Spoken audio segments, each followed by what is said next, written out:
5, week 5 of Your Story Matters campaign by Rhino. So let us know in the comments if you can hear us on all these different platforms. If you're on Instagram, YouTube, or Facebook, we're going to be chatting with another guest here today. We're really excited. I'll introduce him in just a little bit.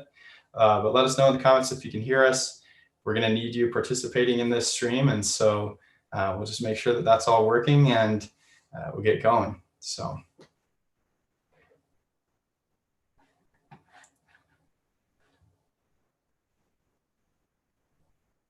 Okay, perfect. Looks like we're looking good. So we're going to hop into it. So week 5 of Your Story Matters campaign by Rhino. If you guys haven't heard about this campaign, I'm going to explain what it is real quick. So we had you submit stories a little over a month ago that were meaningful to you.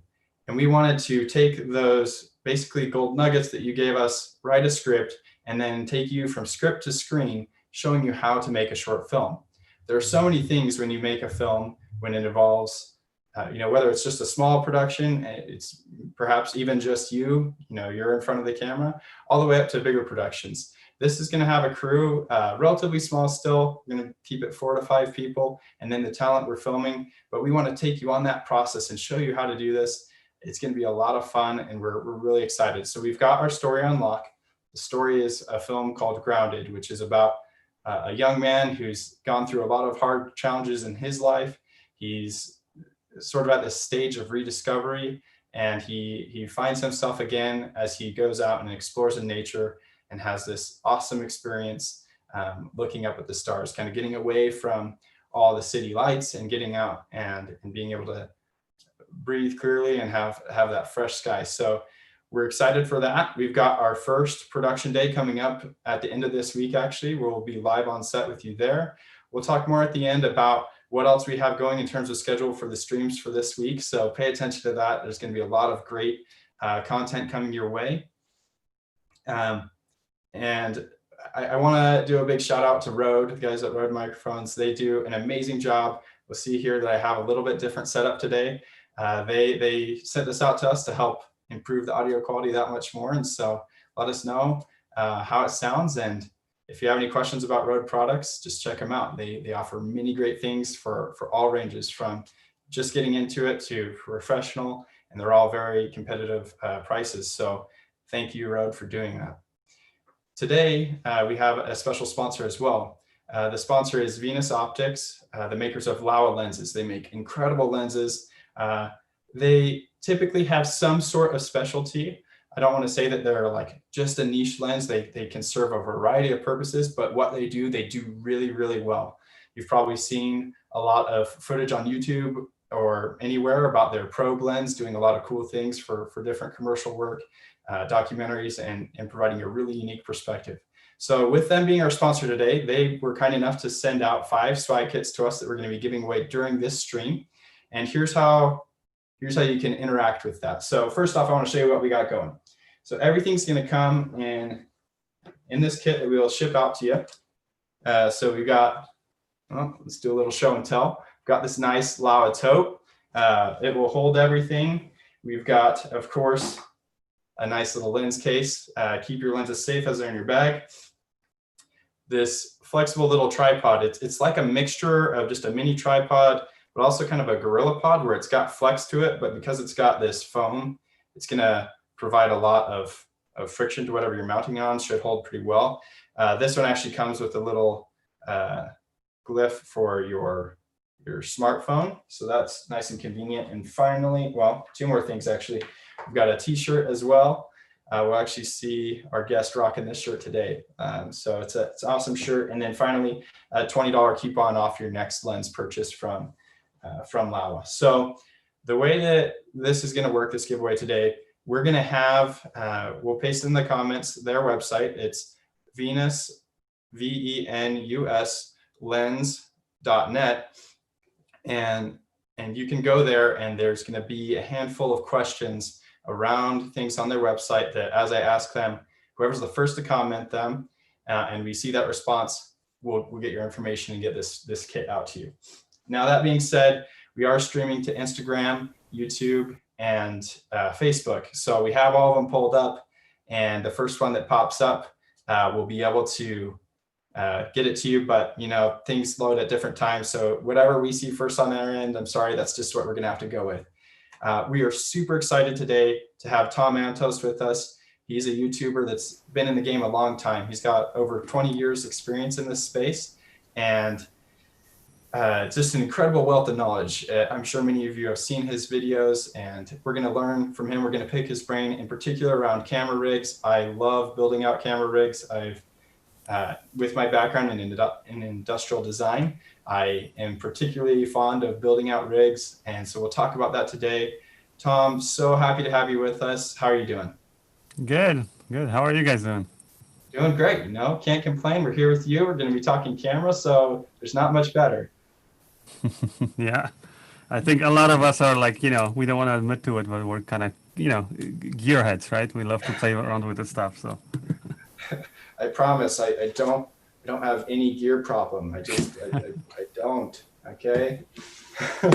No, I love it. It's just so much fun. I always, I've got 4 young kids myself, and I do a lot of woodworking too. So when they're out in the garage and grabbing things, I'm like, hey, be careful. That's not a toy, it's a tool. And I feel the same way about film equipment, right? These are all tools that are a means to an end to produce these images. And so that's sort of my motivation in collecting gear, more or less, to be that means to an end. And I think you're really in that same boat, for sure. yeah, yeah. I mean, I find also just, I guess, the science behind just how things work. Because actually, the way I kind of got into photography and then filmmaking was because when I was, I don't know, maybe 5, 6 years old, I found my grandpa's, like an old, still photography camera. And I just took it apart. He wasn't very happy about it, but I figured out how it works. So. Hey, there you go. I'm similar in that way. I remember the first video camera that my parents had and picking that up and messing around with it. And, here we are today as Yeah. adults with tons of cameras, and we're having fun with it. So you've got a lot of rigs around you. How about we start off there's so much information online about rigs, and sometimes it just is sort of different ends of the spectrum as to what that is. And you'll often see YouTube descriptions talking about the perfect camera rig. I want to sort of demystify that and talk about like what is the perfect rig, and I think it largely depends on what you're shooting. So can you help us break down like what like why are we building out rigs, and how can they be used for various shooting scenarios? Yeah, I mean, I'll say right away that my opinions on this are just that, my opinions, and I'm sure there's a lot of different reasons people have when they're building out their rigs. But I kind of look at it, and sort of, I can see a lot of people do that in the industry, is that you're kind of looking at not just what you're shooting, but how you're shooting it exactly, and what your budget is. That's a big thing. Now, when I say budget, it doesn't mean like just whether you can afford a certain camera, because like in here, for example, I actually have like 3 cameras, just to kind of as an example. I have this like ultimate low budget kind of a camera, this slightly bigger medium sized rig, and then like a full cinema rig.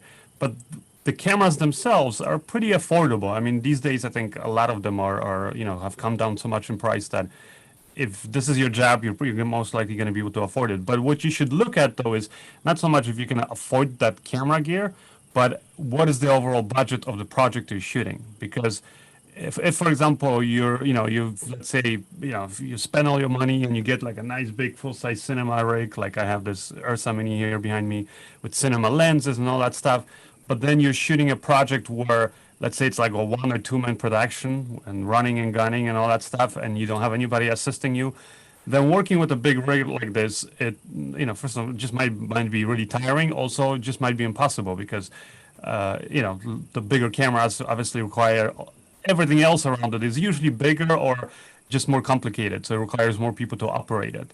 And so that's like the number one thing I tell people is like look at your overall budget of your project. Like, do you have somebody assisting you? How much time do you have also? Like, if you don't have a lot of time, like a lot of these, like for example, I know some people who do beautiful films, and I consider them films, but they're doing essentially wedding videos. But they're, on that kind of a production, you need a camera that is small, easy to run with, because you gotta, chase those angles.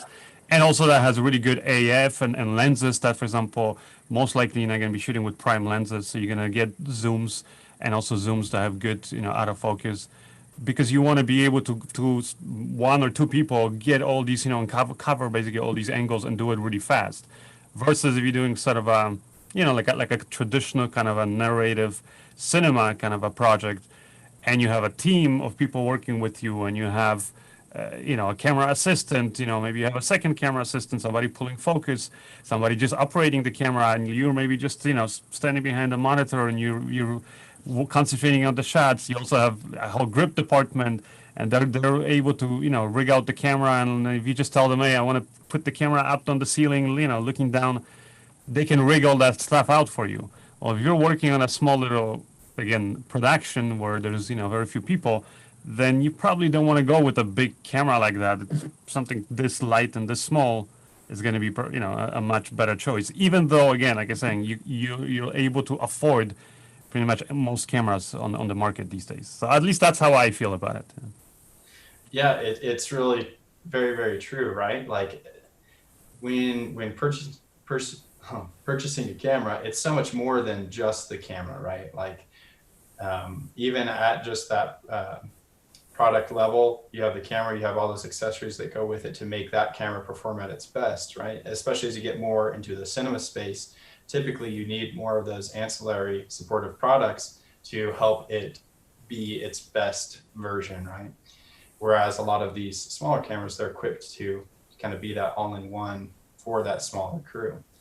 So yeah, thinking about that more, how do we, I guess, plan for that? Like, what do you budget, like when you're prepping for a shoot and you're thinking about that crew size, where are some of those lines that you draw to pick a particular piece of gear?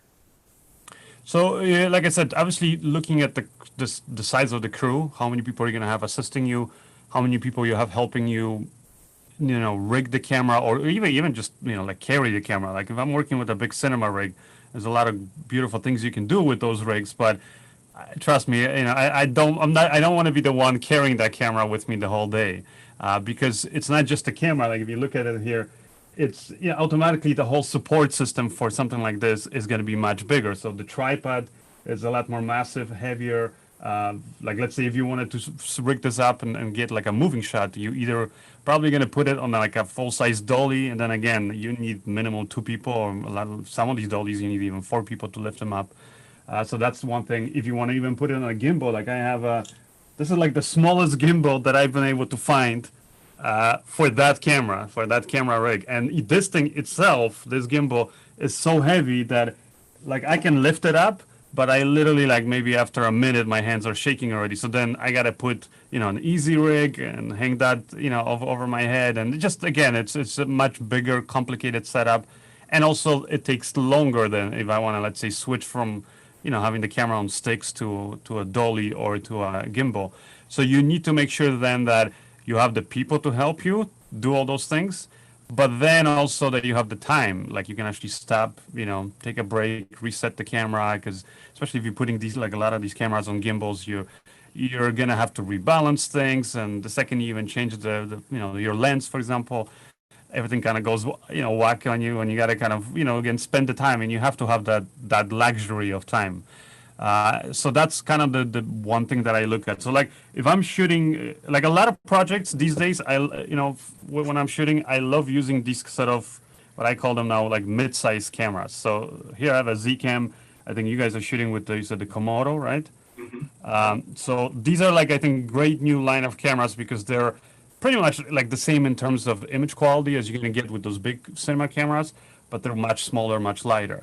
Now even this is like fully rigged out, as I would call it. You know, I might put a quick, like a matte box or a filter on this, but you know, the good thing about these cameras is that I can very fast take off the stop handle. I can take off the side handle. I can put a smaller monitor or put the monitor right here, or take all of that stuff off altogether and, let's say, throw it on a gimbal and then have like a monitor that's separate, or put it on a drone, for example. And that's the beautiful thing about these sort of smaller cinema cameras, what I would still say, you know, that they are, because they're, you know, again, it just means that it's easier to work with them. It's quicker, again, to set up, you switch from one rig to another.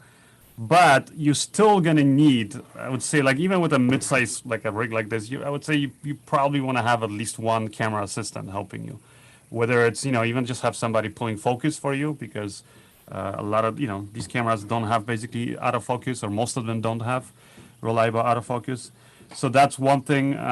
But also, like I said, just helping you kind of rig out the camera or switch from going to sticks to gimbal or something like that. Now, if you're working with an even smaller production, or if you're just working in difficult conditions, then I would even opt out for this. Like obviously there's some image quality that you're trading in there, but you know what? Like these cameras is the Sony A6600. I actually shot a film. It's a new film that like a passion project that I'm going to be releasing on my YouTube channel. And then the new film I shot was actually on this camera and the A6500 from Sony. And the reason wasn't because we didn't have the crew. We shot this in South America, and actually for the budget that I had, we had actually quite a big crew. And again, I own a lot of cameras, so I could have taken any camera I wanted with me. But first of all, the travel was one thing. We were filming in some locations that were just hard to get to, so just carrying all that gear wasn't easy. But the film, by the way, the title of it is called Shark Bait. So it takes place, or half of the film takes place out on the ocean, on the Pacific Ocean, and we actually shot it there.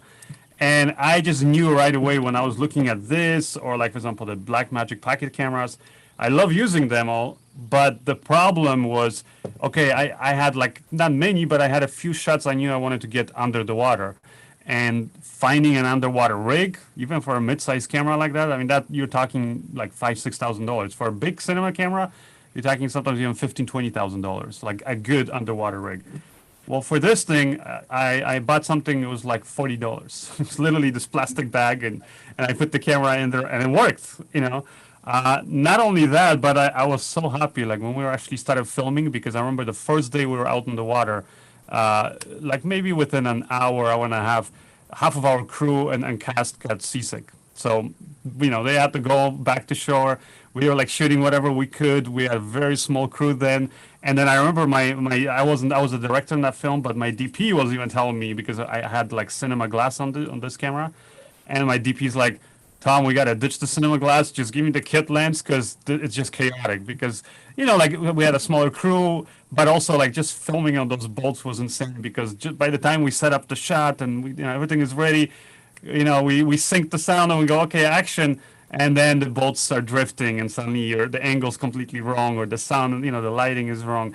Or sometimes like people, I remember we had like other people on other boats coming by, or just curious what we're doing. So it was good because my DP was working with this little kit lens, and he was able to just zoom in quickly and reframe the shot and get something at least. And that's literally what it came down to, is like, I was grateful that because of these little cameras, we're able to get something. Maybe it wasn't as grand of a vision as I originally planned for, but at least we got something, versus spending all that money and time on a production and ending up with only a few shots and not being able to complete the film. So that's where these cameras kind of saved our ass, you could say, in that production. So you got to be very aware of that too. Like I said, like the logistically, how are you going to be shooting? Because like I said, like if you're doing a wedding video, but it's like those big wedding video productions, you might have a few people helping you, but again, how much time do you have? What's the location? Or if you're shooting, for example, at a certain, whether within the weather window, or shooting, like the golden hour, that kind of stuff. You got to be very aware of that stuff, because then again, you got to move a lot quicker. You're not gonna have the time to set up a big camera and a big rig, for those kind of shots.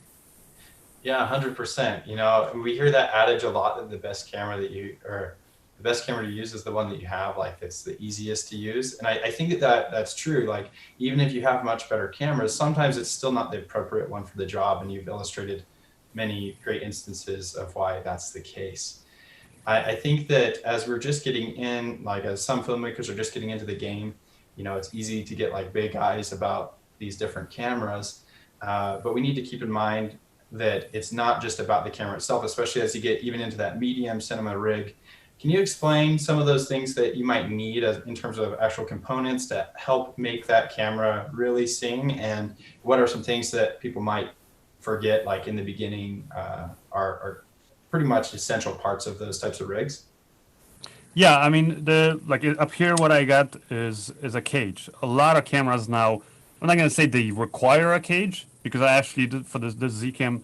I didn't have a cage for like the first few months simply because it was just hard to get them, and so I was waiting. This is one I got from Small Rig. I actually use a lot of their parts, and that was the like because again I have a lot of their parts, so that's why I was waiting for this rig.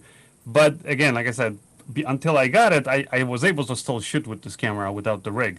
Now it's much easier now that I have this to again to be able to attach accessories that I need to attach.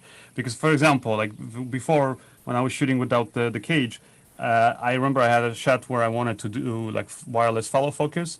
So I could remotely operate the focus of the camera because it was high up, basically on a position where we couldn't reach it, and it was just a nightmare then rigging just like a single rail to the bottom, and then again because you don't have good attachment points. So that's where I would say you kind of want to start out, get yourself a good cage, and a good cage is just going to be one that you like working with. Also depends on what accessories you have and whether they're going to work with it.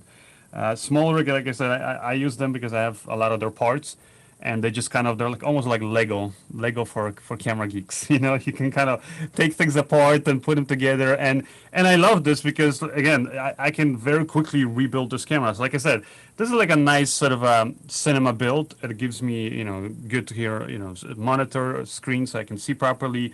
Even if I have a camera assistant who's pulling focus, then he can use that monitor also to look at the shots and judge the focus. I can easily, because here on the bottom, you actually have attachments on the front and right on the bottom for things like, for example, rails. And again, Small Rig actually has this whole base plate that kind of allows you to adjust the length of the rails and everything. So then you can put the rails, then you can put follow focus or like a wireless follow focus system.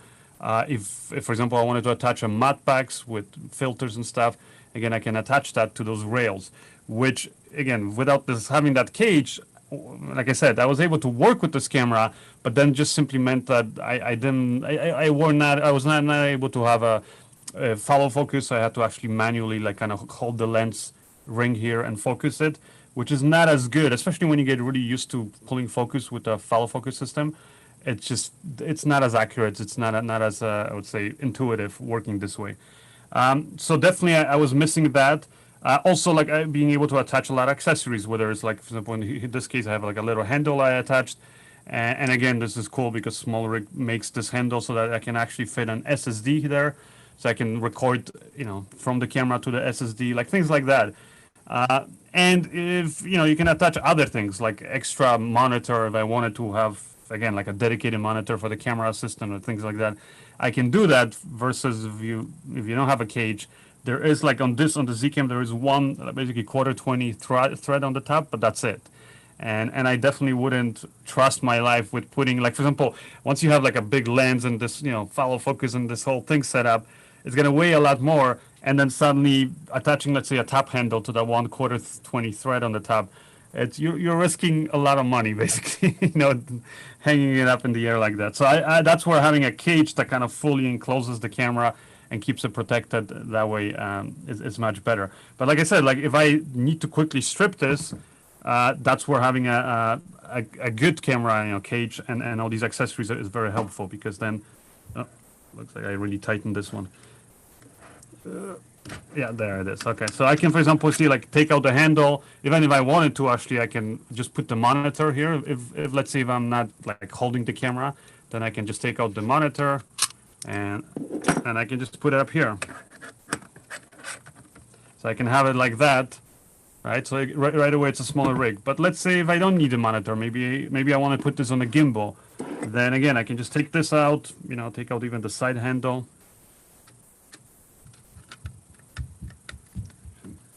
And right away, as you'll notice, it's a much smaller rig.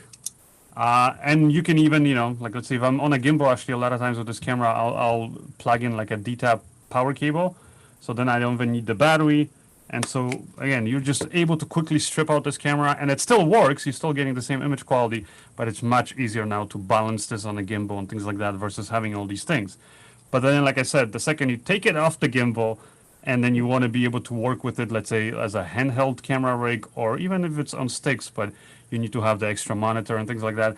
then that's when you want to have the ability to quickly kind of customize it, because you're almost, or at least for me, like when I'm shooting narrative work, you're almost never going to have just like one rig and that's it. You shoot the whole film with it. You're going to be changing it up even throughout the day, depending on what the shot is and kind of, what allows you to get the best basically mileage out of the camera when, whether it's making it easier to pull focus or things like that, right? So that's where having all these little attachment points is very crucial. And that's why I would say the first thing you want to start is with a good camera cage, unless you have a camera that has already a lot of attachment points. But these days it seems like none of those cameras have that. So Yeah, for sure. You bring up so many good points about getting that core element of the body to a point where you can configure it beyond that. And we're lucky enough nowadays to have a handful of industry standards.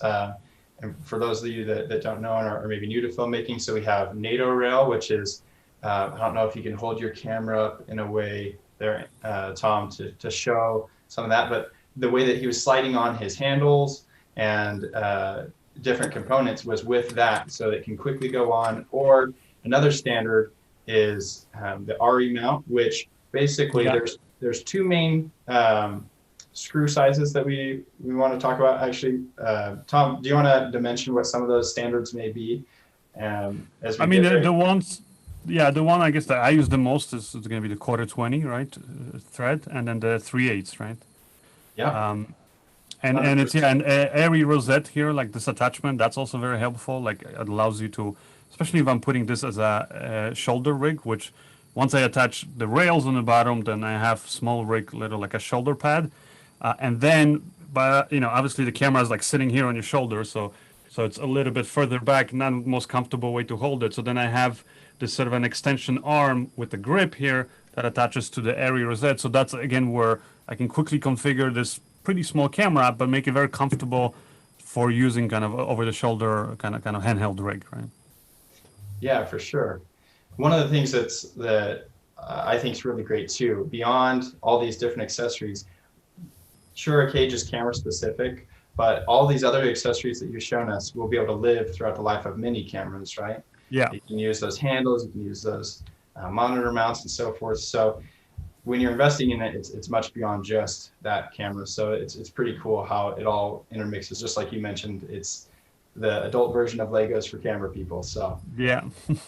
I mean, yeah, because like I'll tell you this handle, a lot of these things, like this thing, these are actually that I've been like things that I've been using on other cameras, and now I just simply, all I have to get was a cage for the Zcam, and now I'm able to use all the same accessories on this now. that's awesome. So on that note, we have two giveaways that we're going to be doing right now. So if you haven't, go to venuslens.net, and we're going to do a couple questions here. Again, real quick, venuslens.net, our sponsor, Laowa is kind enough to give out 5 swag bags, and so we're going to be doing those here today. And so the first question I have for you that you can find on their website is, what's the widest cinema lens that Laowa makes? So the widest cinema lens that they make. First person to comment that answer, you're going to be our first winner of the swag kit. So we'll wait for that here in just a second. But as we continue to talk about cages and different components for your camera, I actually ran into that problem that you talked about there, Tom, of like we talked about last week, we're shooting on the red Komodo, and it's so new in this beta program that there are many things that just aren't out yet. There's been several cages that are announced, and I'm so excited to get my hands on them. But I've been in that exact same situation where we're trying to rig up a focus or get it to where it can balance on a gimbal, and without the right points on a cage to mount from to get that weight distributed properly, it's been really, really challenging.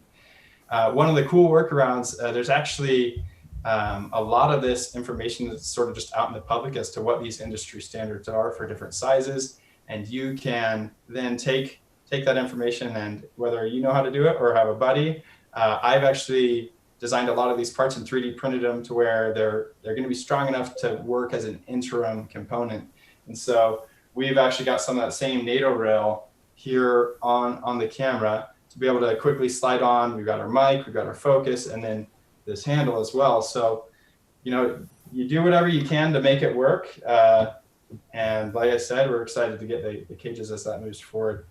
looks like we've got our first winner here of this swag kit. So Chaz Dillon from YouTube. So we're going to get you that kit. So feel free to email us. We're gonna post the email to send to your like shipping info and everything here in the comments. So just look out for that, and we'll get your kit right away. Question number 2 that we have for you.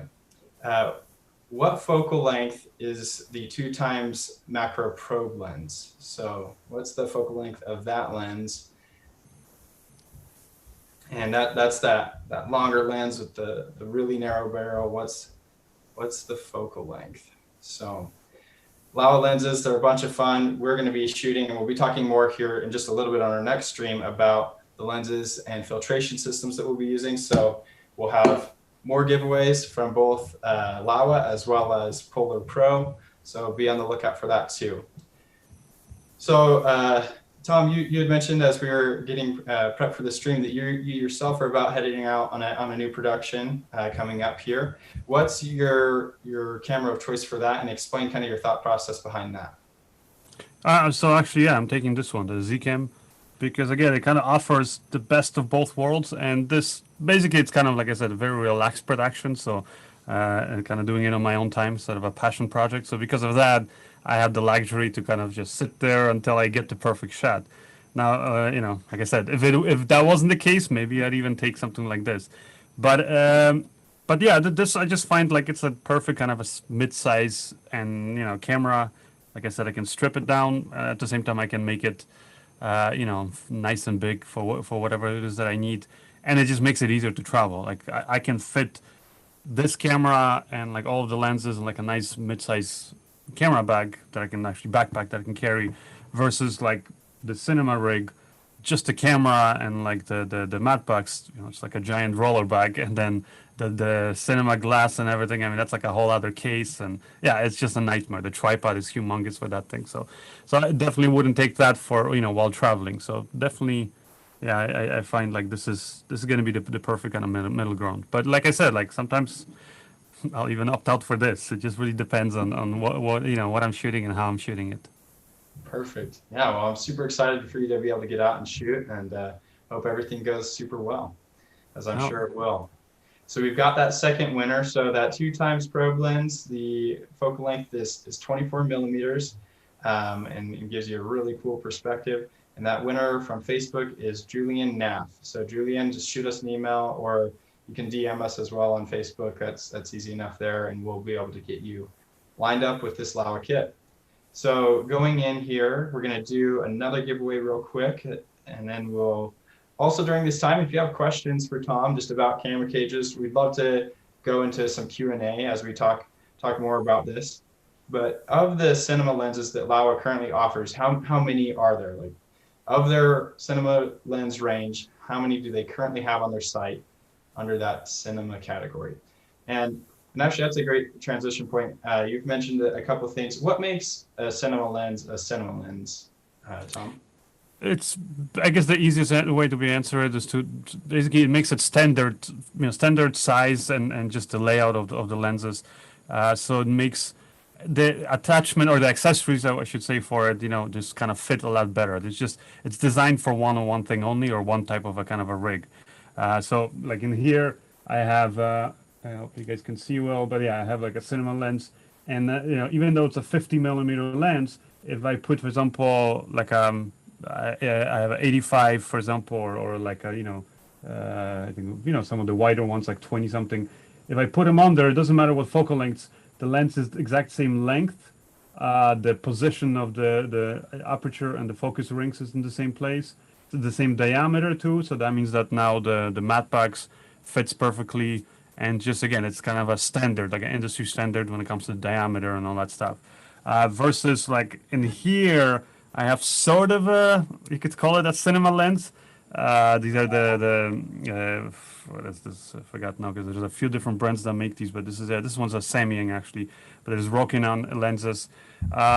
And basically it's cinema because it's geared like this one is. So you can put a follow focus on there or something to, for example, operate the aperture. And it has actually gears on the lens. So that's nice. but it's not, for example, standard size. Meaning, if you get, this one's a 50 mil. If I were to get an 85 millimeter, it's actually much longer. Some of them have different even thread sizes. So then, that can be a hassle. Like if I have, for example, matte packs with a specific size, ring on there, and then suddenly I switch lenses, that means I got to change the ring on the matte packs and things like that. Versus cinema glass, you don't have to worry about it. But what you are gonna suffer with is the size and the weight of these things is much bigger. Versus, for example, like this camera, has a little zoom lens, and I use this little zoom lens actually a lot, and it gives me all the way from 16 to 50 millimeter, focal lengths, tiny, small, and I can easily, again, zoom in, zoom out. But the problem is, if I want to now actually manually focus this, there's no way. Like, there's not even a ring here to really to rig out where I can actually have a follow focus or things like that. Not to mention it's focused by wire, so it's not very reliable. So yeah, so that's the kind of the difference. Now, in terms of sharpness, you know what? Like I know there's people that out there like who will do like this kind of pixel peeping and crazy tests, but when you actually show somebody like a beautiful image from, let's say, a nice production, meaning like you have nice sets, nice lighting, all those things, costumes.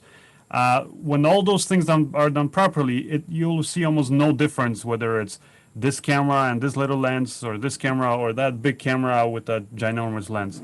It's most because again, if the image itself is really nice, people that's what they're going to be concentrating on, and they're not going to notice that.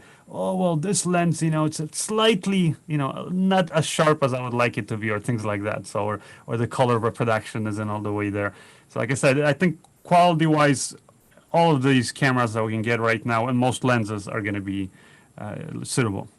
Yeah, yeah, for sure. It's crazy how much filming has been democratized in the past, especially the past decade, but even the past couple of years. I mean, even this year, we've had several camera announcements that are just, people would have done anything to have certain cameras that have been announced this year 10 years ago, and even further back. So it's just an incredible time to be alive, to be in this production space. So for those just getting into it, you're getting into it at a really unique time, and it's super exciting. So we have that third winner, and that these YouTube names and different names are challenging. So if I slaughter this, I apologize. I'll spell it out after I say it. So Zaise Chaisa, so Zaise. So send us a DM with your info and we'll get that to you. And we've got another question here. Before we get into that question, I'm gonna give out the fourth giveaway question for trivia here. So a lot of Laowa's lenses, one of the unique specialties is that they'll have this label 0D. What does that 0D stand for? So comment with that answer and we'll get you your swag kit. So the question we have here from YouTube is how to avoid getting like a poorly made rig. Maybe they found a good deal, whether it's on Amazon or something, but they're quickly finding either the threads are stripping out, or the anodizing or the paint is coming off of that cage. What are some things that you do to ensure that you're buying a quality product for your cameras, Tom? I actually look at a lot of reviews, even though I know I review stuff myself.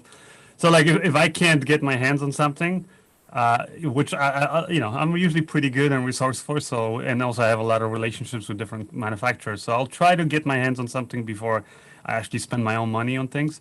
But whether I can get it, directly from the manufacturer, or for example, it's not available to rent, then I'll actually just go online and just look at people's experience with it. Because, you'll be surprised. But like a lot these days, almost everybody kind of shares their opinion about these things. So that's the best thing. But I guess if you can't even find that, I mean, try to buy from, first of all, I guess a place where the product, I guess, support is there, or if there's returns and things like that. Because if you're buying an accessory that's so bad that, let's say, like you were saying, the threads are stripping and things like that, I mean, that's pretty bad, poorly made product that I think you should have the right to return it or exchange it. So yeah, that's the other thing. But I would say number one thing is reviews. Reviews, yeah, they're definitely great. And the great thing about the film space is a lot of these reviews are even video reviews. And so you can see it hands-on, you can get their experience in. And I found, and I'm sure you're in the same boat, that it does not serve these YouTubers or other influencers any advantage to do a dishonest review about the product. So they're going to be honest about it, even if it's, harsh on the company, because their reputation at that point's at stake. So they do hold a lot of weight in terms of being a reputable review. So Yeah. okay, we've got our fourth winner, David Gomez from YouTube. Congrats. The answer to that question is distortion, so zero distortion. So Laowa makes a lot of these really, like, even hyper wide lenses, I'd call it, right? We talked about how they have a 7.5 millimeter lens. They have a lot of 12 and 9 millimeter lenses, and that's just like incredibly wide view angle of view. Now, in most cases, that would be more termed like a fisheye lens, which that front element's really barreled, which on certain of these lenses from Laowa, there is still that barrel, but the unique thing is the placement of the elements is as such that the lines appear straight. So you get like these vanishing points that are really cool and extreme, but your lines are straight. So if you're shooting in buildings, for instance, when we go outside, it's not like we're seeing these inception-like bends in buildings, right? They're straight lines. And so these lenses are great at holding those true lines, and really, really neat. If you haven't had a chance, check them out. Check out a lot of YouTube reviews about these lenses. They're really fun and exciting, and in most cases, extremely affordable as well. So last question for the giveaway, and then we've got another question that just came in here, so we'll get to that. So we're going to be shooting on the Laowa 12 millimeter, a fair amount in our shoot. We have some specific shots that really dictate that really wide lens, but we don't want that distortion. So this is like the perfect fit. So what is the T-stop on that 12 millimeter lens? And if you're coming from the photo world, T-stop is roughly equivalent to the f-stop. It's a little bit different. It's more scientific to be the exact light transmission. That's what that T stands for, of the light coming into the lens. So what's that T-stop for the 12 millimeter, the cinema version of that lens? So hit us up in the comments there. So let's see here. Okay, we've got a question about buying gear online. Would you rather buy gear online and take the risk of faulty gear, or getting it in person in the middle of the pandemic? Like, what are your thoughts around just, I guess, the safety of buying certain gear in person versus online right now? I mean, even before the pandemic, I mean, most of the gear that I bought was online. But then again, like I said, I usually am very careful where I buy it from. So making sure that the place I get it from has a good return policy, that the company itself also honors their products, has good support. Those are definitely things that you want to watch out for. And these days, I haven't had really many bad experiences. The ones that I did have was when I would buy like privately off of like Facebook Marketplace or something. But when I actually bought from like bigger brands and or like places like Amazon or whatever, big online retailers, then yeah, I haven't really had any bad experiences in terms of basically getting the product either replaced or just getting it returned. So yeah, I wouldn't worry about it too much as long as you're careful though. Still, like research. Yeah, absolutely. And I think if you are still trying to support local businesses as well, in terms of going to your local camera shop, I know I just visited mine yesterday. They're taking every precaution that they can, and I think any reputable place will be doing the same in terms of social distancing, wearing masks, keeping things sanitized and cleaned on a regular basis. So across the board, I think people are really going above and beyond to make sure that no matter where you get it, it's the best experience possible. I Yeah. hope that going forward, we'll get back to where we can get to some of these trade shows. For those of you that don't know, there's a ton of these great trade shows available in various parts of the country and throughout the world that are basically a gathering of all these different things. So NAB is a huge one that happens here, and it went to an online thing this year, but I use that as a great tool to go and see a lot of these brands all at once. I sort of make a little vacation of it. And so there's a lot of unique, fun ways that you can go and see these things. Again, hopefully in the near future, we'll be able to get back to that. So that last question, or the last question for the swag bag, that's going to be a T2.9. So it's wide open and a constant range for that. These are all prime lenses, so of course it's going to be constant. And that's going to go to George Gunnett on Facebook. So George, congrats. Shoot us a DM with your info and we'll get that out to you right away. Now there's a lot of participation on these guys, and so it's really, really close, but we're paying as much of attention as possible. The first one that hit our side in those comments. So hopefully that there's all good feelings there. We're excited for those who won these 5. If you didn't get it now, we're going to have another stream coming up at 4:30 Central Time. So stick around and we can get you more things. So again, thanks to Laowa for sponsoring this episode and being a part of this campaign.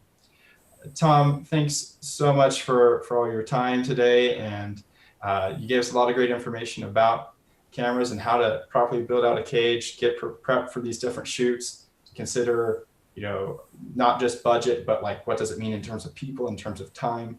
And so thank you. We're really excited as we apply these things to our upcoming shoot. Is there anything that you have before we get ready to close this stream up today? Anything that you want to promote during this time? I mean, check out my website if you guys want to see, like as always, like what I'm up to or new projects I'm working on. So it's tomantosfilms.com. And yeah, otherwise that'll just have fun, go out there and shoot. I know it's like because of all the craziness, it's maybe difficult, but just stay positive, stay safe, but at the same time, keep on creating. I think that's the most, again, like once we get past all the gear and once you get whatever rig it is, whether it's something, again, this tiny or this big, once you settle on the rig, just go and start creating. Because I think in the end, even though, like I said, I love camera gear, the most rewarding is when I come back and I look at all the footage we captured and I start editing all the things together. And that's the most, at least for me, the most fun part of being a creative, right, in the video space. Absolutely. It's great advice. And Tom, he also has an amazing YouTube channel, so go check that out. And you can learn a lot more about the various rigs that he's built out for his productions. He's got a wealth of knowledge there. So check it out. And thank you again, Tom. As we wrap this up, we have a busy week of streams, like I said. So we got one more today at 4:30 Central Time. That's going to be on the lenses that we're using. It's going to be a working session. So lots of questions, lots of feedback that we can go through on that. And we'll also be talking about filtration. So we're going to run through the Polar Pro matte box, the base camp that we'll be using. Then on Thursday, coming up, we have a stream with Aperture's Valentina V. That's going to be at 3:30 Central Time. And all this information, all these schedules are going to be on yourstorymatters.rhinocameragear.com under the schedule section. We'll be able to see this. But after that stream with Valentina, we're going to talk about camera movement and how and when and why we're going to be doing different things on our production. And then we'll wrap up the day talking with our buddies over at Rode. Again, Rode, thank you for the mic. This is huge. And we're going to be talking about all the ins and outs and how to get the best quality audio on your productions. Now, the fun thing that's going to be happening with the streams on Thursday, we're actually going to be on location and prepping for the shoot there. So you'll be able to see the space where we're going to do all of our interiors. So it'll be a lot of fun. Don't miss it. We've got a lot of great giveaways from our sponsors. The best way to stay in touch with all of this is to like, subscribe, and follow. So be sure to do that so you can be on alert of when we're doing these streams. And looking forward to it, guys. Thank you. Thank you for being a part of this story with us and for joining us on this journey. Again, thank you, Tom. Be safe on your film here and enjoy your time away and going out and getting some fresh air. So thank you. Yeah, we'll do. Same for you. Okay, we'll do. Okay, guys, we're closing up. We'll see